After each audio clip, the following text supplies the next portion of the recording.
오늘은 베드로의 칼, 예수님의 잔이란 제목으로 말씀의 은혜를 나누겠습니다.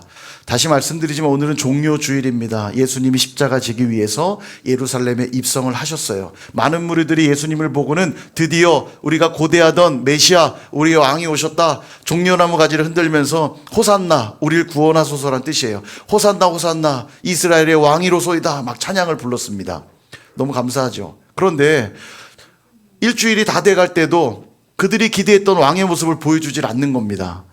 이들이 기대했던 왕은 로마를 박살내고 왕좌에 오르셔서 다윗 시대처럼 영광스러운 날들을 주시기를 기대했는데 주님이 그렇게 하시질 않는 거예요. 실망한 군중들이 몰려가서 외칩니다. 그를 십자가에 못 박으소서, 못 박으소서. 여러분, 오늘 종료주일을 보내면서 우리가 어떻게 예수님을 모시고 살 것인가 우리는 다시 한번 고민할 필요가 있습니다. 우리도 예수님을 향해 우리의 왕이십니다, 우리의 구주이십니다, 우리의 그리스도시고 메시아십니다 고백하면서 과연 우리도 주님이 걸어가신 십자가의 길로 따라가고 있는가? 혹시 주님을 못 박아서라도 자기 뜻만 이루려 하는 자들은 아닌지, 이 유대인들처럼요, 나는 자기 십자가를 지고 주님의 뜻을 이루려고 하는 자인지, 오늘 종료주일을 보내면서 온전히 주님만 내 안에 사시도록 결단하고 소망하며 오늘 하루를 보내실 수 있기를 주님의 이름으로 축원합니다. 이제 요한복음 18장으로 넘어왔는데요. 요한복음 17장에서는 예수님이 대제사장적 기도를 드리셨습니다. 제자들을 위한 기도, 교회를 위한 기도, 세상을 위한 기도를 드리셨어요. 간절히 기도를 드리시고는 이제 18장으로 넘어오면서 감람산, 겟세마네 동산으로 이동을 하십니다. 주님이 마셔야만 했던 그 고난의 잔의 의미를 오늘 세 가지로 살펴보고자 합니다. 첫 번째는 기드론 시내 건너편입니다. 예수님은 이제 제자들과 함께 기드론 시내 건너편으로 이동하시게 되는데요. 기드론 시내 건너편이 어디냐? 예루살렘이 이렇게 있으면 예루살렘의 동편이 골짜기가 있어요. 깊은 골짜기. 이 골짜기의 이름이 기드론 시내입니다. 기드론 골짜기. 예루살렘 동편에 기드론 골짜기가 있고 이 골짜기를 넘어가면 여기가 감람산이에요. 감람산. 예. 그러니까 예수님이 지금 기드론 시내 건너편으로 갔다는 얘기는 어디로 가셨다는 얘기예요? 예, 감람산으로 가셨다는 얘기입니다. 이해되시죠? 예. 요거 이해하셔야 돼요. 제가 설명할 때마다 이유가 있는 거죠. 기드론 골짜기를 건너 가셨다는 얘기는 감람산으로 이동하셨다는 뜻이에요. 감람산에는 감람나무가 많아서 감람산입니다. 그래서 감람나무로부터 감람유, 올리브 기름, 이 올리브 기름을 짜기 위해서 감람산에는 기름 짜는 틀이 있었어요. 그래서 감람나무에서부터 이 기름을 짜는 거죠. 감람유는 되게 중요한 기름입니다. 성전에서도 성전에 등불을 뗄 때 감람유를 쓰게 돼 있거든요. 그리고 고급 기름이잖아요. 집에서도 조금 사시는 분들은 다 올리브유 드시죠? 예, 다 그냥 까날로유 드시는 것 같은데, 예, 올리브유 드시기 바랍니다. 기름 짜는 틀이 있어서 기름 짜는 틀이라는 이름의 뜻이 겟세마네예요. 그러니까 감람산에 있는 동산의 이름이 겟세마네인 이유는 거기에 기름 짜는 틀이 있었기 때문에 그래요. 그러니까 성경에서 겟세마네, 감람산 이런 표현 나오면 같은 지역을 말한다고 이해하시면 됩니다. 그러니까 예수님이 지금 감람산으로 가신 거예요.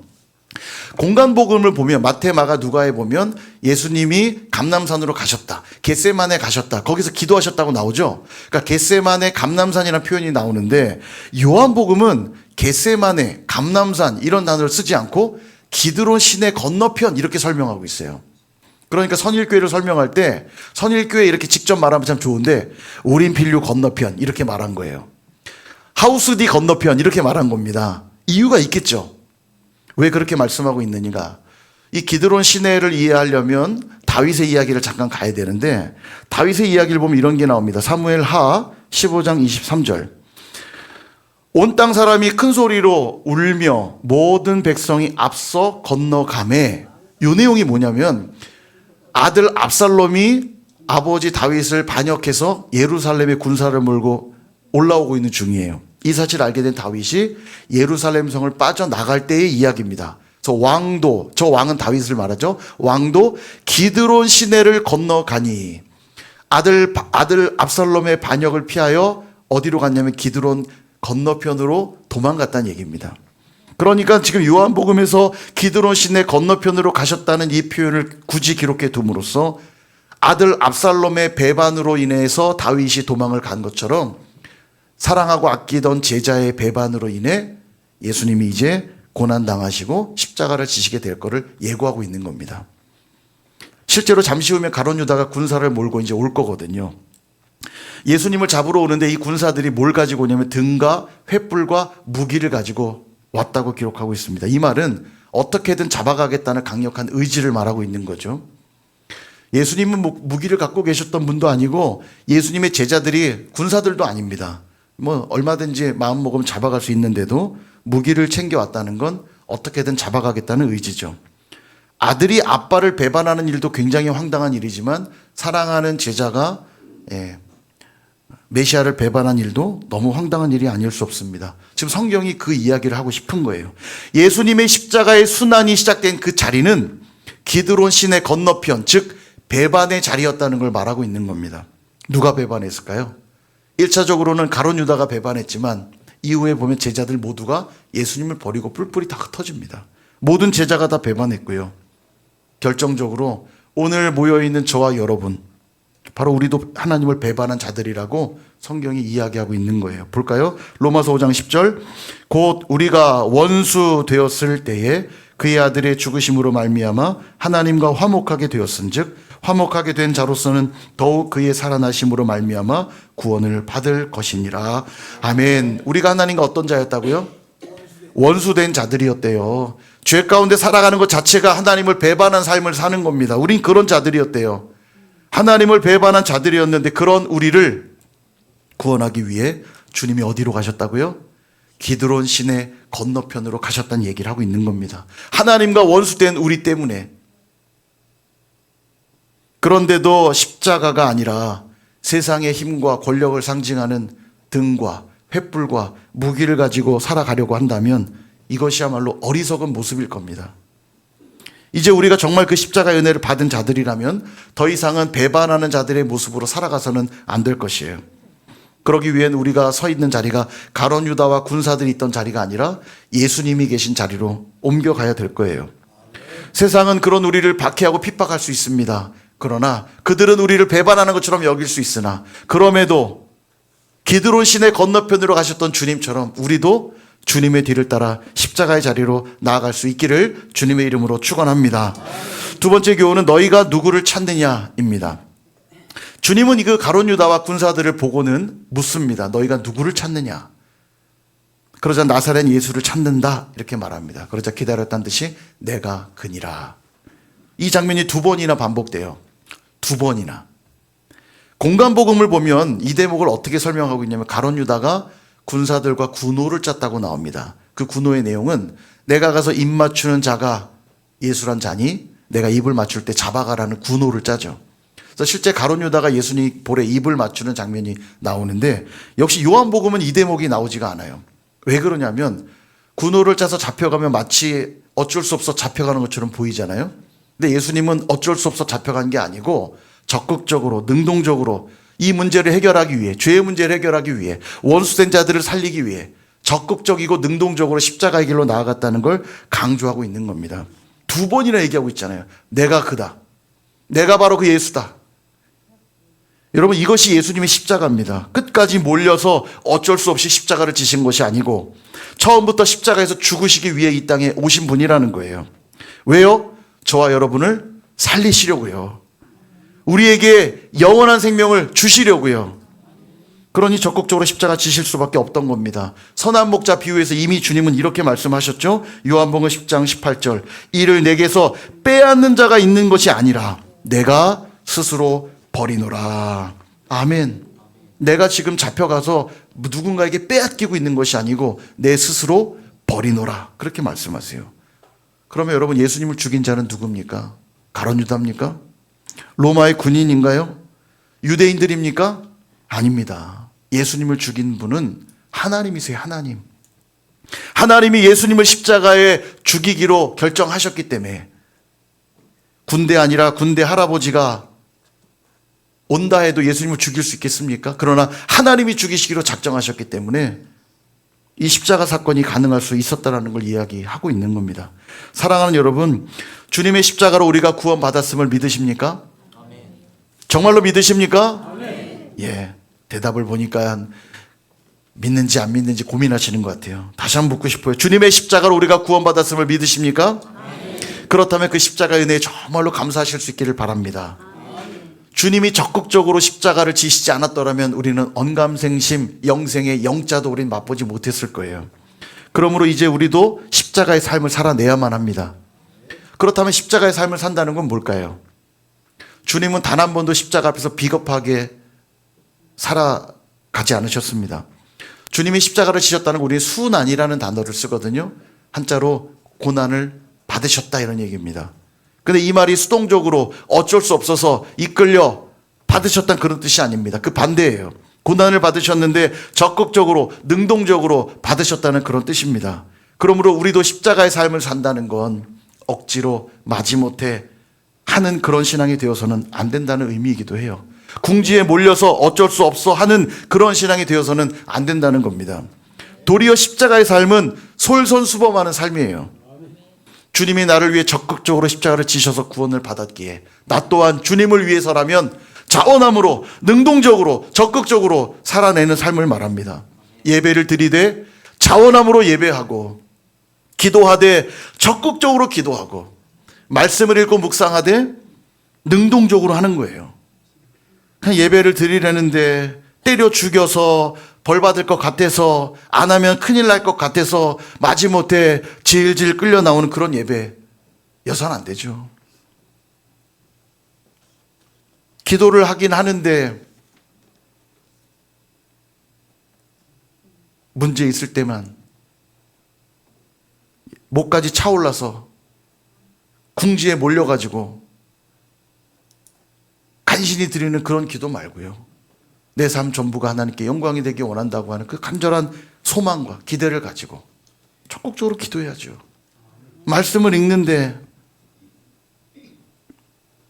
안 읽으면 혼나니까 마지못해 읽는 그런 말씀이 아니라 이 말씀이 생명의 양식이라는 걸 믿고 사람이 떡으로만 사는 존재 아니요 하나님의 입에서 나오는 모든 말씀으로 산다는 그 고백으로 적극적으로 능동적으로 말씀 앞에 서야죠. 섬기되 누군가를 탓하며 그냥 떠밀려 마지못해 하는 그런 섬김이 아니라 늘 내가 감당하겠다고 내가 책임지겠다고 하는 그런 성숙한 모습으로 섬길 수 있어야죠. 그렇게 적극적으로 순환을 받아들일 때 우리는 십자가의 은혜를 누리게 될 것이고 구원의 영광을 맛보게 될 줄로 믿습니다. 마지막 세 번째는 칼을 칼집에 꽂으라 이렇게 말씀하세요. 자신을 잡아가려고 하는 자들에게 주님이 한 가지 부탁의 말씀을 하십니다. 나와 함께 있는 이 자들은 그대로 가도록 용납하라. 그렇게 말씀하세요. 이는 앞서 주님이 기도하셨던 내용이고 주님이 이미 예언하셨던 내용이기도 합니다. 요한복음 6장 39절 나를 보내신 이의 뜻은 내게 주신 자 중에 내가 하나도 잃어버리지 아니하고 마지막 날에 다시 살리는 이것이니라. 아멘. 요한복음 17장 12절도 이렇게 말씀하며 기도하셨어요. 내가 그들과 함께 있을 때에 내게 주신 아버지의 이름으로 그들을 보존하고 지키었나이다. 그 중에 하나도 멸망하지 않고 다만 멸망의 자식뿐이오니 이는 성경을 응하게 함이니이다. 아멘. 여러분 정말로 아멘입니다. 정말로 아멘이에요. 주님은 택한 백성들을 하나도 잃어버리지 않겠다고 선언하셨고 그 증거가 뭡니까? 예, 그 증거가 바로 십자가인 거예요. 십자가. 여러분 우리가 왜 십자가를 믿고 십자가를 붙들고 십자가를 의지해야 됩니까? 그 십자가가 증거이기 때문이에요. 하나님 나를 버리지 않겠다고 포기하지 않겠다고 반드시 내가 너를 구원할 것이고 반드시 너의 죄를 용서할 것이고 반드시 내가 너를 천국에 드리겠다는 그 증거가 뭐라고요?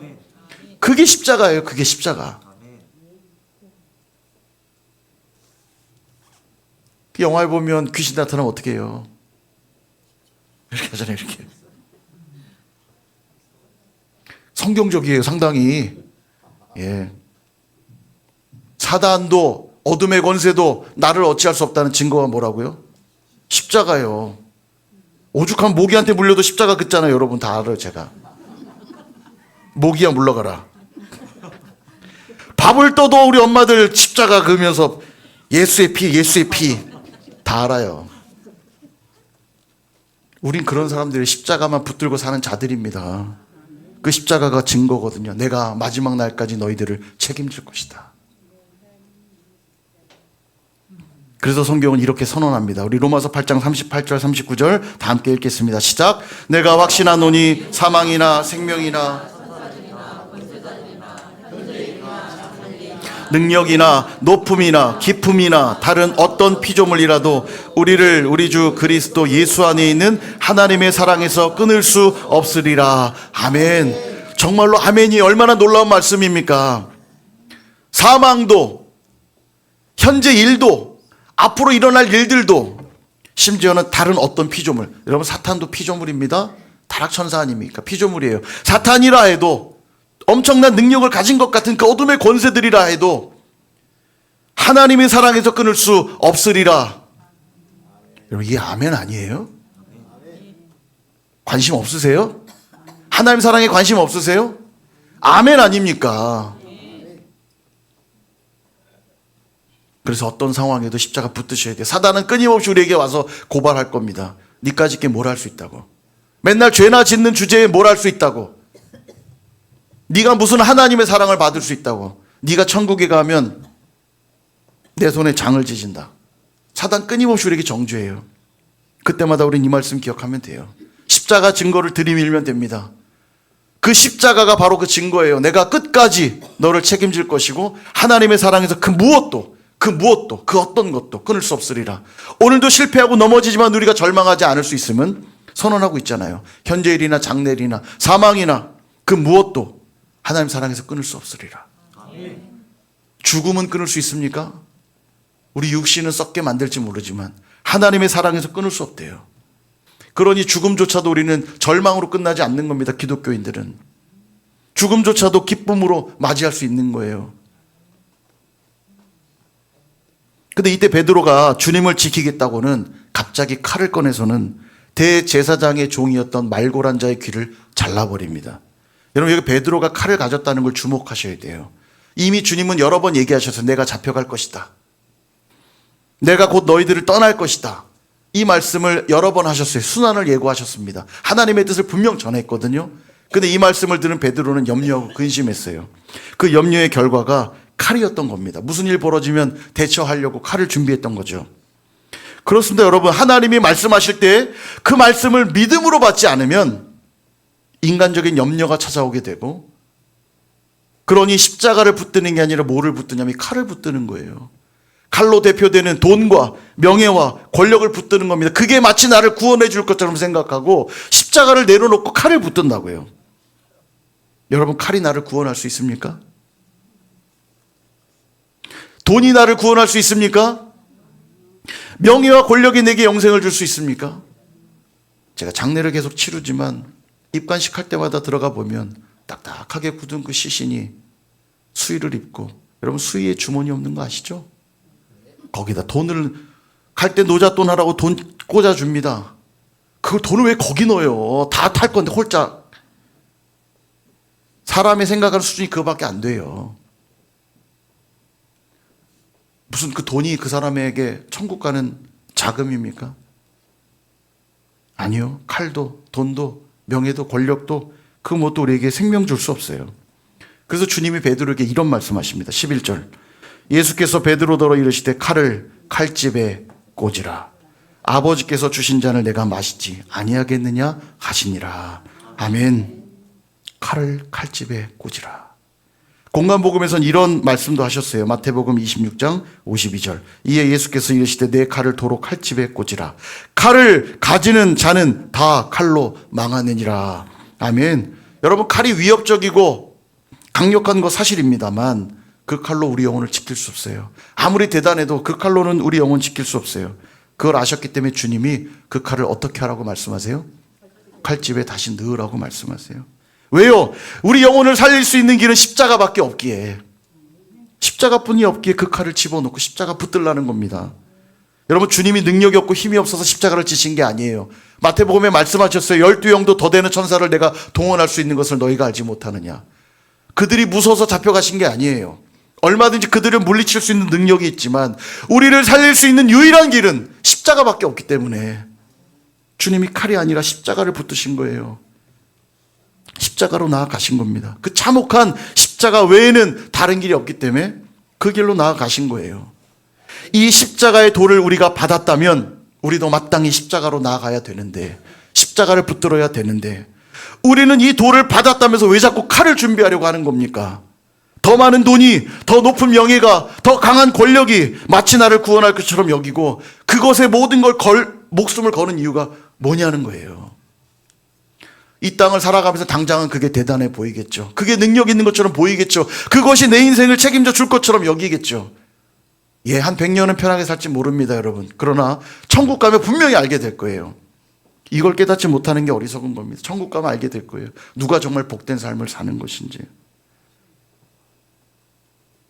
그래서 여러분, 주님 말씀 기억하셔야 돼요. 칼을 가지는 자는 칼로 망하느니라. 물질로 구원을 얻어보려 하는 자들은 그 물질 때문에 망하게 될 것이고, 명예와 권력으로 구원해보려 하는 자들은 명예와 권력 때문에 망하게 될 것이고, 자기 욕심으로 구원 이루려보려 하는 자들은 자기 욕심 때문에 망하게 될 것이고, 자기 사랑으로 구원 이루려 하는 자는 자기 사랑 때문에 망할 거라고 말씀하고 계신 겁니다. 안 됩니다. 절대로 안 됩니다. 오직 예수님의 십자가만이 우리를 살리신다는 사실을 믿으실 수 있기를 주님의 이름으로 축원합니다.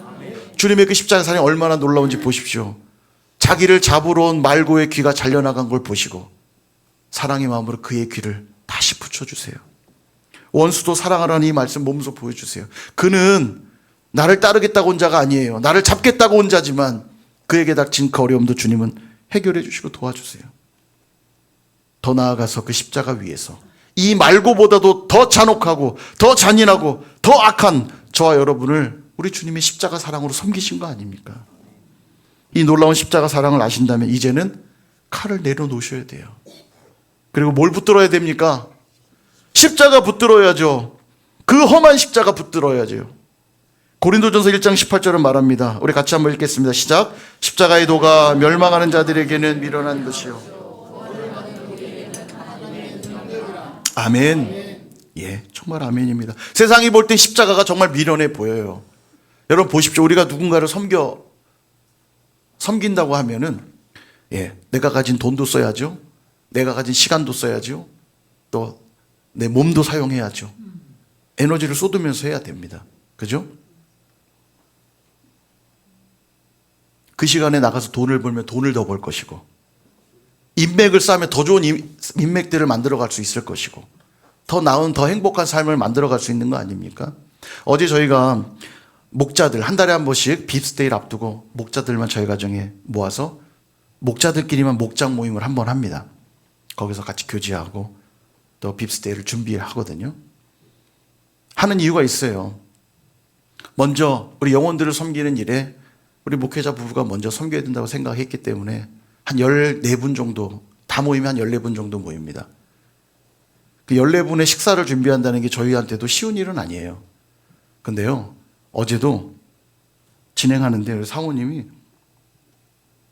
막 텐션이, 준비하는데 쉽지 않잖아요. 한 주간 저희가 가서 막 장도 보고 집도 좀 청소도 하고 또 기도하면서 준비하고 또 이렇게 모이면 음식을, 어제도 아주 맛있는 음식들을 열심히 준비해가지고 섬기는데 막 텐션이 올라갔고 막 신나갖고 저보고 기타 갖고 와서 노래하라고 그러고 막,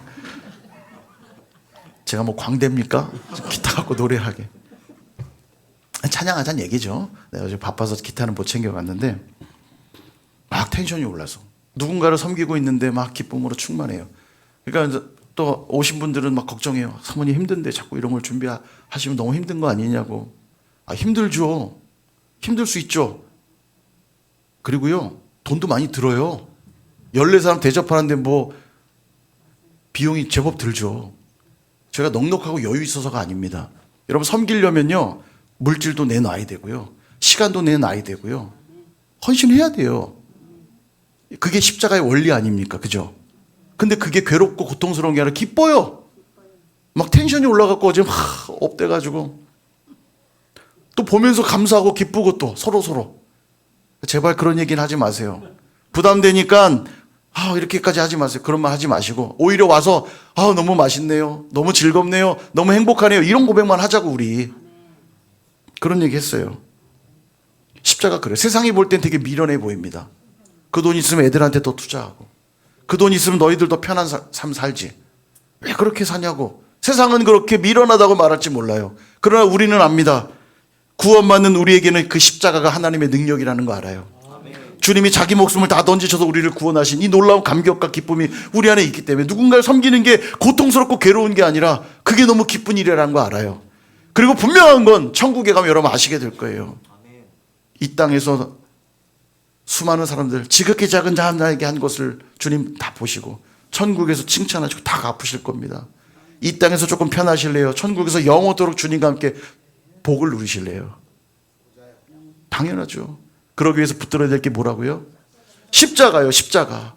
칼이 아니라 십자가요. 제가 설교를 준비한 이 찬양이 생각났고 너무너무 이 찬양이 은혜가 되었어요. 찬송가 150장인데 이 찬양의 내용이 이렇습니다. 갈보리 산 위에 십자가 섰으니 주가 고난을 당한 표라. 험한 십자가를 내가 사랑함은 주가 보혈을 흘림이라. 최후 승리를 얻기까지 주의 십자가 사랑하리. 빛난 멸류관 받기까지 험한 십자가 붙들겠네. 여러분 이 찬양의 가사가 은혜가 되십니까? 그럼 우리 4절도 같이 한번 불러봤으면 좋겠어요. 주님 예비하신 나의 본향집에 나를 부르신 그날에는 영광 중에 계신 우리 주와 함께 내가 죽도록 충성하리. 최후 승리를 얻기까지 주의 십자가 사랑하리. 빛난 멸류관 받기까지 험한 십자가 붙들겠네. 아멘. 사랑하는 여러분, 베드로의 칼을 붙드시겠습니까? 예수님의 잔을 붙드시겠습니까? 찬양하며 고백한 것처럼 최후 승리를 얻기까지 험한 십자가 붙드실 수 있기를 주님의 이름으로 축복합니다. 그럴 때 오늘도 우리는 구원의 은혜를 누리고 영생을 맛보며 살아가게 될 줄로 믿습니다. 이번 한 주 고난주간을 보내면서 주님의 십자가 깊이 묵상하시고 그 십자가의 삶을 살아가기를 결단하시는 저와 여러분 다 되시기를 주님의 이름으로 축원합니다.